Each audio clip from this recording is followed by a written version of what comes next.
What's up, guys? CJ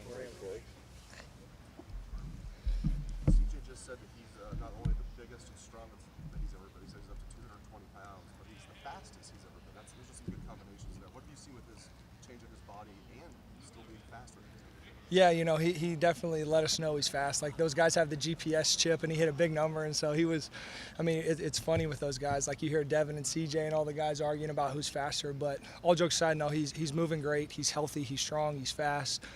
He's definitely running around. He looks good out there for sure. What has his body changed strength-wise over the last couple of years, even from last year? We were kind of talking about that. Obviously, Mick's the best in the business at what he does, but talking about the weight gain, and I'm not sure, but I think like all the quarterbacks really have gained 20 plus pounds since they got here. CJ put on a lot of weight, and it's a healthy weight, right? Like, he's not getting fat, he's getting strong. Same with Devin Brown, same with Kyle McCord. All those guys are getting stronger, and every year that you put in the strength program with Mick, that's just you just stack it up. Who's the fastest QB? Justin Fields. No. CJ did say in Big Ten Media Days that not that he'll ever be a running quarterback, but he seems more willing to do it this year. Has that been emphasis, but has that been discussed this year? No, I think that CJ does a great job of what he's asked to do. He'll definitely do it to the best of his ability, and it's kind of funny. He's always been able to run. It's not that he hasn't been able to run. I think his first touchdown was a long run against Michigan State. So he's definitely athletic. He's definitely talented. He definitely has the things where he can run around a little bit, and if it calls for him to run the ball, he'll definitely run the ball. Where does the backup quarterback situation stand? It's really good right now because I think that over the years here, there's no better place to say that we need everybody in the room. And I even laughed, and when I say everybody, I mean Mason Maggs, Chad Ray, because a lot of guys don't realize that we had, JP, that at Indiana, he sat there and he's wearing coach's clothes because one of our signalers, we needed another signaler. So truly, I think that everybody's focus is on themselves right now and how can they get better for, when there's numbers called. One thing that we've talked about is, how can you win the moment? And so when it's your time, competitive excellence, and you need to be ready to go, then those guys are ready to go. Now that CJ has been, can you scoot up to the mic just This one? Yeah, my bad. now that CJ has been in the program for a year, he's been started for a year, and now he's going into his second year, how have your conversations with CJ changed in terms of the things you're working on during the offseason? Yeah, I think the one thing that you appreciate about CJ, it wouldn't have mattered what kind of year he had last year. He wants to get better, and he's always trying to find something to get better. He's always trying to, work on his craft, trying to enhance it, trying to get better. But, conversations definitely change. Maybe it's not as much. And CJ's always been an unbelievably smart kid when it comes to the playbook and reads and vision and seeing the field. But maybe it's not as much, these guys are doing this, but this is how we're doing it. Maybe not as much the what, but the why.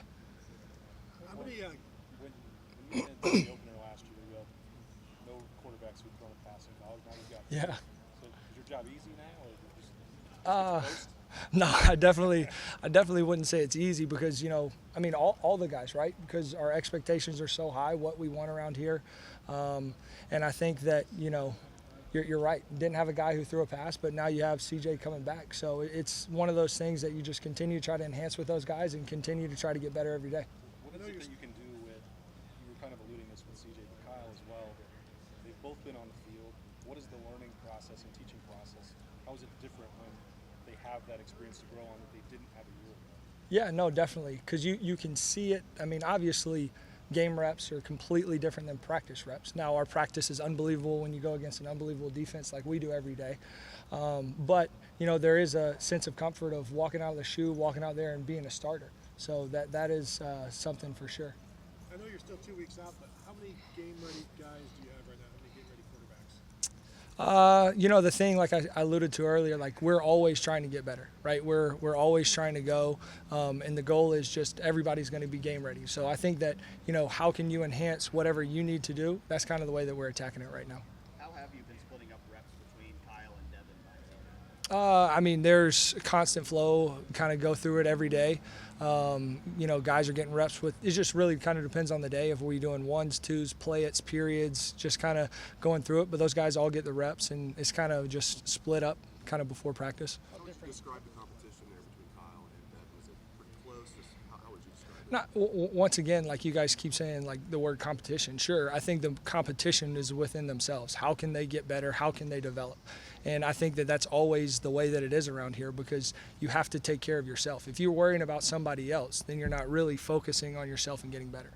CJ received the most captain votes of any player. Just how have you seen him become that captain of the team, become that leader? Man, that was awesome. We got to call Miss Kim and we got to tell her that. But, the fact that, you're voted, I mean, there's no better honor than being a captain and being voted by your peers. So, but he's done a great job, had a great offseason, just his vocal presence, the team gravitates around him, and he is. I mean, he was voted, I think, like you said, #1 vote. So he's doing a great job when it comes to the leadership aspect, for sure.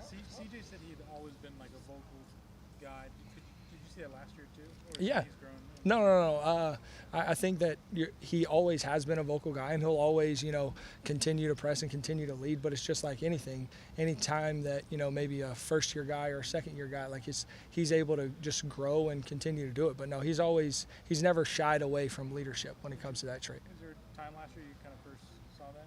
No, I mean, that's just kind of the personality that he is. I mean, he walks in the door, and, whether maybe it's not in front of the whole team, but he'll have his group of guys that he's trying to motivate and he's trying to go, and he's always grab a guy one-on-one and maybe stayed after practice and thrown with him. But no, he's definitely always kind of been that guy. Now, continue to enhance and grow. Yeah, sure, absolutely. How different is Kyle this year? What's been the biggest step in his development?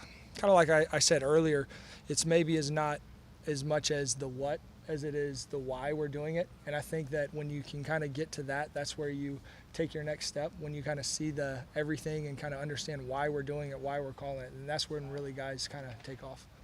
Just getting a start under his belt last year, I mean, that's got to be just a true freshman. I mean, CJ didn't get that. I mean, that's Yeah. big for Kyle, I would think. No, definitely. And I think that, his confidence is there. It's in the past, you think about guys like Dwayne Haskins coming in versus Team Up North with no start under his belt or anything like that. So I think that was definitely big for Kyle, and it definitely helped his confidence. To have a returning starter and then to have a backup who's had some experience, and then Devin coming in, do you feel like your room is in a pretty ideal spot right now for the way things are in college football?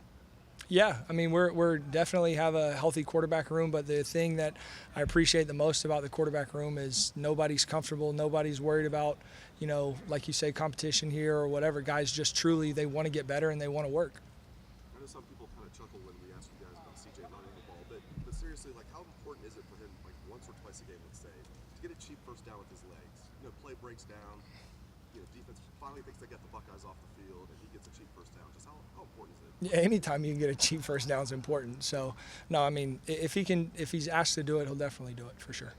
Corey, when you go Final out two to questions watch a for Corey. quarterback in high school that you're recruiting, and you're first laying eyes on him, what are you looking for to pop out, and like whether or not he has the traits or not to play football here? That's such a good question. In this answer, it's not one is you have to be able to throw the football. Like, can he play catch? Like, that's one thing that, Coach Day says a lot. But then also there's a ton of things, right? Are they competitive? What do they do? What is their makeup? Do they love the game? So there's definitely a lot of things that we look at for sure.